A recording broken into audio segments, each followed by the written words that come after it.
हर हर महादेव। ओम नमः शिवाय। जय श्री कृष्ण दोस्तों।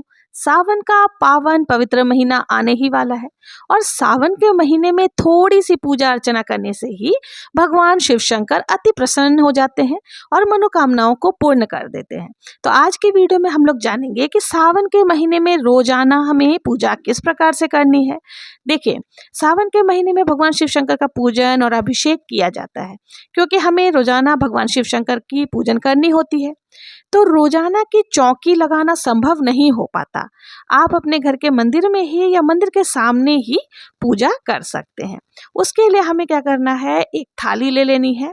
थाली या कोई भी साफ पात्र आप ले सकते हैं। मैंने यहाँ पर एक थाली ले ली है और थाली में कटोरी भी मैंने रख लिया है ताकि जो जल है वो नीचे की तरफ आ जाए। अब हम शिवलिंग को विराजमान करेंगे। आपके पास शिवलिंग है तो शिवलिंग को आप विराजमान कर लीजिए। शिवलिंग नहीं है तो आप मिट्टी से शिवलिंग बना करके भी पूजन कर सकते हैं।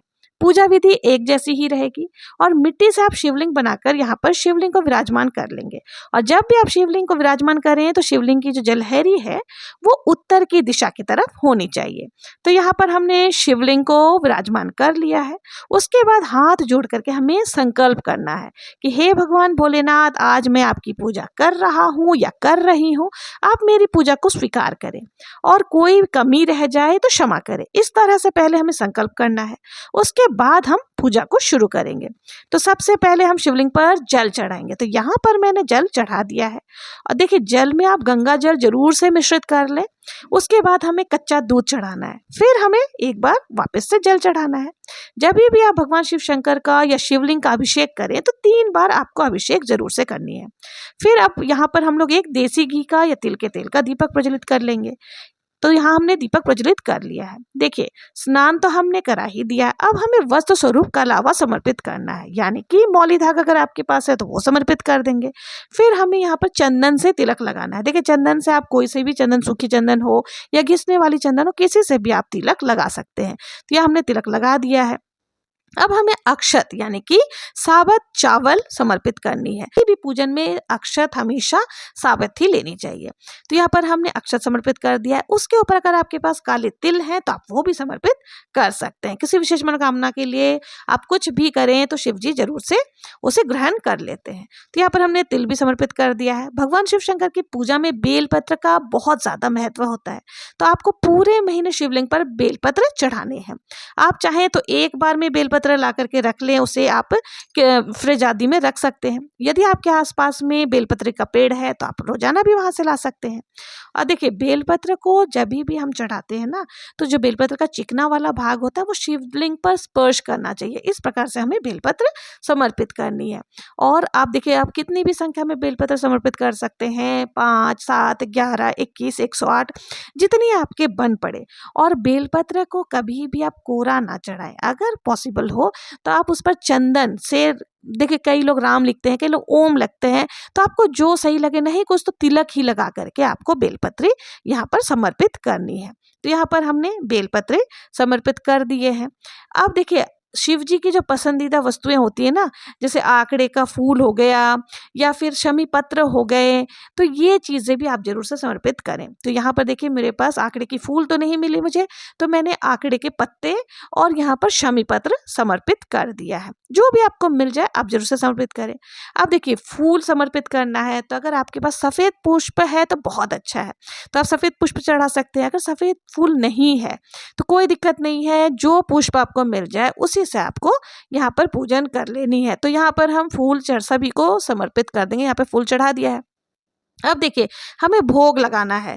तो रोज अगर आप पूजन कर रहे हैं ना, तो आप चीनी का, गुड़ का या कोई दूध से बनी मिठाई आदि का भी भोग लगा सकते हैं, या फिर कोई ऋतुफल जो इजीली आपको मिल जाए तो आप वो भी भोग में चढ़ा सकते हैं। तो यह हमने केला और आम समर्पित कर दिया है।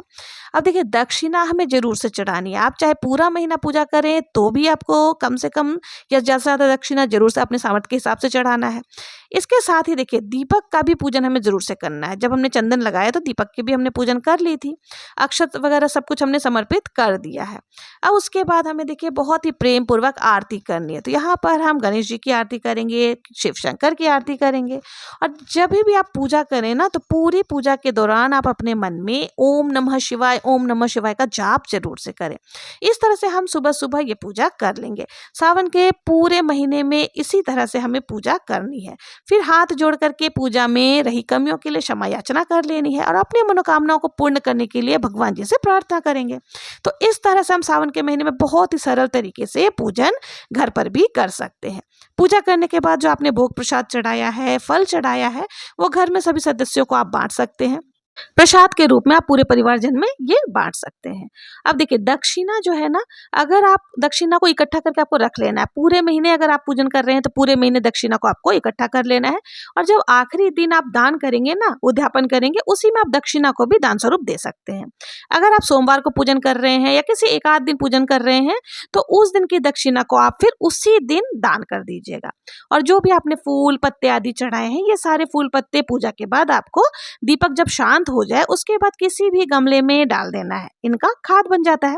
और जो जल चढ़ाया ये जल भी आप गमले में डाल सकते हैं। तुलसी जी के पौधे को छोड़कर आप किसी भी गमले में ये सारी चीजें डाल सकते हैं। देखिए बाद में शिवलिंग को उनके स्थान पर यथास्थान पर विराजमान हमें कर देना है। तो दोस्तों इस तरह से सावन के पूरे महीने में आप भगवान शिव शंकर की पूजा आराधना कर सकते हैं। और देखिए भगवान शिव शंकर को तो आप केवल 1 लोटा जल भी अगर चढ़ा देते हैं ना तो भोले बाबा प्रसन्न हो जाते हैं और आपकी मनोकामनाओं को पूर्ण कर देते हैं। तो दोस्तों सावन के महीने की ये सरल पूजा विधि आप लोगों को कैसी लगी कमेंट करके जरूर से बताएं। अगर ये वीडियो आप लोगों को पसंद आई हो, आप लोगों के लिए ये वीडियो थोड़ी भी यूजफुल हो, हेल्पफुल हो, तो प्लीज वीडियो को लाइक जरूर से कर दीजिएगा। और हम महिलाएं घर में तीज त्योहार किस प्रकार से करते हैं इसको जानने के लिए मेरे चैनल को सब्सक्राइब जरूर से करें। सावन के व्रत कैसे किए जाते हैं, 16 सोमवार के व्रत कैसे करते हैं, और इन सभी का वीडियो चैनल पर ऑलरेडी आ चुका है। आप उन्हें भी एक बार जरूर से देख लें। और अगर आप लोगों को पसंद आ रहा हो तो कमेंट में जरूर से बताएं। देखिए यही एक जरिया होता है जिससे पता चलता है कि हमारी वीडियो आप लोगों को पसंद आ रही है। तो चलिए मिलते हैं नेक्स्ट वीडियो में किसी और पूजा विधि के साथ। तब तक के लिए जय श्री कृष्णा, ओम नमः शिवाय।